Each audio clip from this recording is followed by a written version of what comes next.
Bangladesh shipping corporation নতুন ৬টি জাহাজ কিনেছে। এসব জাহাজে নিয়োগে দেশের মেরিনারদের প্রাধান্য দেওয়া হবে বলে জানিয়েছেন নৌ উপদেষ্টা brigadier general M Shakhawat Hossain. সোমবার দুপুরে চট্টগ্রামে বাংলাদেশ মেরিন একাডেমির গ্রাজুয়েশন কুচকাওয়াজে একথা বলেন তিনি। বলেন, এবার বাংলাদেশ মেরিন একাডেমিতে ৩০ জন নারী ক্যাডেটও প্রশিক্ষণ সম্পন্ন করেছে, যা বেশ উৎসাহজনক। মেরিন একাডেমির অবকাঠামো উন্নয়নে মহাপরিকল্পনা হাতে নেওয়া হয়েছে বলেও জানান তিনি। এবার ৫৮তম ব্যাচে মেরিন একাডেমি থেকে ৩০ নারী সহ মোট ২৩৮ জন ক্যাডেট প্রশিক্ষণ সমাপ্ত করেছে। সব বিষয়ে কৃতিত্বের জন্য রাষ্ট্রপতি পদক জিতেছেন ক্যাডেট মোহাম্মদ মিনহাজ সাদমান।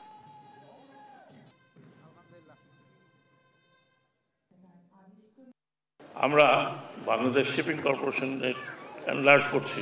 অচিরেই ৬টি জাহাজ একসাথে, 2টি ইমিডিয়েটলি এবং 4টি জাহাজ যুক্ত হবে। কেন বলছি, এই জাহাজগুলো যখন যুক্ত হবে তখন আমাদের দেশের মেরিন একাডেমি থেকে যারা বের হয়েছেন তাদেরকে সেখানে নিয়োগ দেওয়া হবে।